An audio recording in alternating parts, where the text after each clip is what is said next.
अस्सलाम वालेकुम दोस्तों, क्या आप जानते हैं कि रशिया के पास ऐसी सीक्रेट पावर्स मौजूद हैं जिससे वो दोबारा सुपर पावर बन सकता है।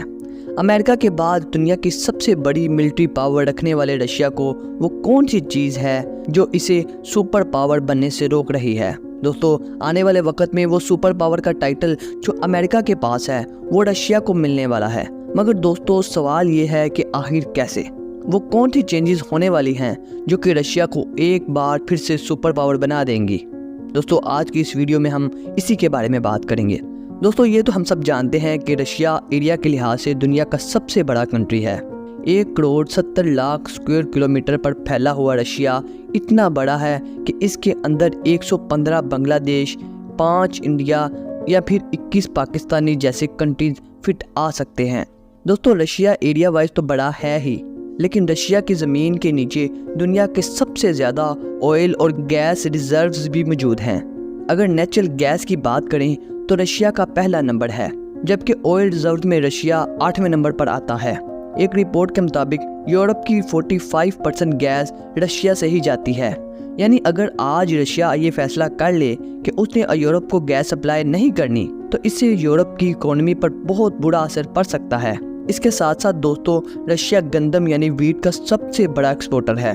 पूरी दुनिया में 18% वीट एक्सपोर्ट रशिया ही करता है। दोस्तों, ये तो वो फैक्टर हैं जो कि रशिया को बहुत फ़ायदा देते रहे हैं। इन फ़ायदों के साथ साथ रशिया का एक बहुत बड़ा ज्योग्राफिकल मसला भी है, और वो ये है कि रशिया का ज़्यादातर हिस्सा बर्फ़ से ढका हुआ है और बेकार पड़ा है, जिसका सालाना एवरेज टेम्परेचर 0.5 डिग्री सेल्सियस है।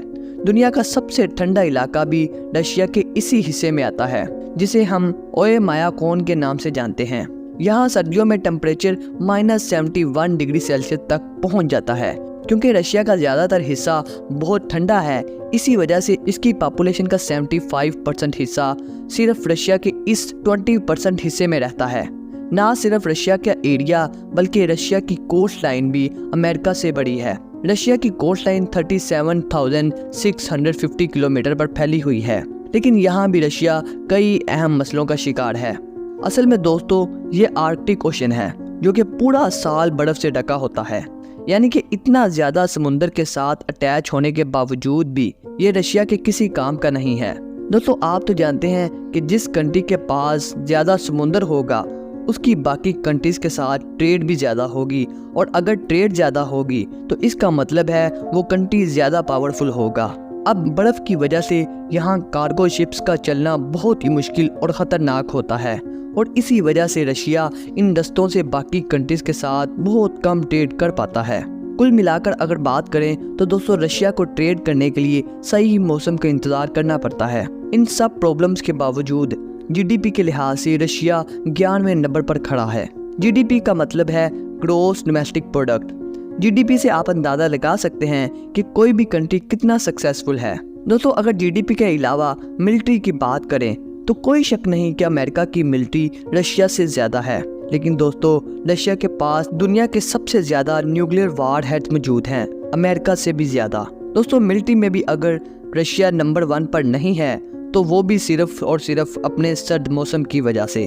अभी तक आप समझ चुके होंगे कि एक चीज़ जो रशिया को बहुत ही आगे बढ़ने से रोक रही है वो है यहाँ का सर्द मौसम। यानी कि अगर रशिया का सर्द मौसम रास्ते में ना आए तो रशिया अपने समुंदर को ट्रेड के लिए इस्तेमाल करके और मजबूत बन सकता है।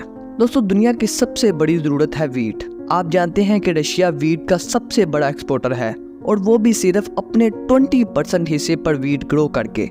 लेकिन अगर रशिया सर्द मौसम ना होने की वजह से अपने 100% इलाके पर वीट ग्रो करे तो आप अंदाज़ा लगा सकते हैं कि वो कितना कुछ एक्सपोर्ट कर सकेगा। इसके साथ साथ रशिया के कई हिस्से गोल्ड, यूरेनियम और डायमंड जैसे कीमती मिनरल से भी बड़े हुए हैं, लेकिन सर्द मौसम की वजह से इनकी माइनिंग करना मुमकिन नहीं है। अगर ये सर्द मौसम ना हो तो इन तमाम मिनरल्स की माइनिंग करके रशिया बहुत ज़्यादा मजबूत और कामयाब हो सकता है।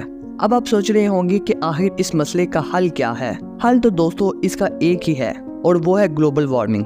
ग्लोबल वार्मिंग की वजह से पॉसिबल है कि रशिया एक बार फिर से सुपर पावर बन जाए। एक्सपर्ट्स का मानना है कि हर साल होने वाली ग्लोबल वार्मिंग की वजह से 2080 तक एक ऐसा टेम्परेचर रशिया में आएगा जिसकी वजह से रशिया की ये सारी बर्फ पिघल जाएगी।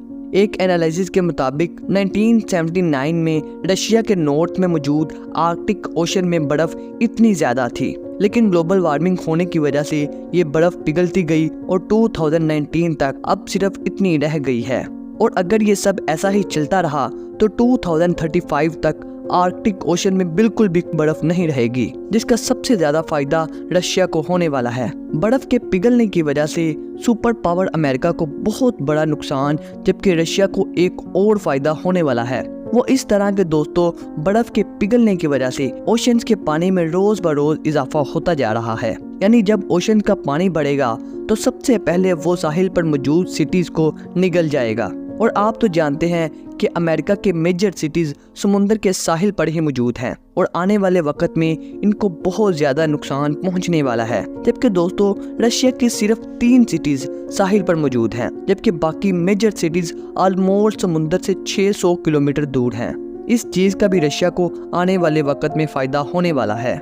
दोस्तों एग्रीकल्चर हो या ट्रेड या फिर कीमती मिनरल्स की माइनिंग, ग्लोबल वार्मिंग की वजह से आने वाले वक्त में रशिया को हर सेक्टर में ही बहुत ज़्यादा फायदा पहुंचने वाला है। और इसी बिना पर यही लग रहा है कि आने वाले वक्त में रशिया एक बार फिर से वर्ल्ड सुपर पावर बन जाएगा। दोस्तों ये तो थी हमारी आज की इन्फॉर्मेटिव वीडियो। अगर आप हिस्ट्री, टेक्नोलॉजी, साइंस या फिर करंट अफेयर्स से मुतल्लिक मज़ीद ऐसी इन्फॉर्मेटिव वीडियोस देखना चाहते हैं तो हमारे चैनल दी वायरल वंस को सब्सक्राइब कर लें। अगर वीडियो अच्छी लगी है तो वीडियो को लाइक करें और हमें इजाज़त दीजिए। अल्लाह हाफिज़।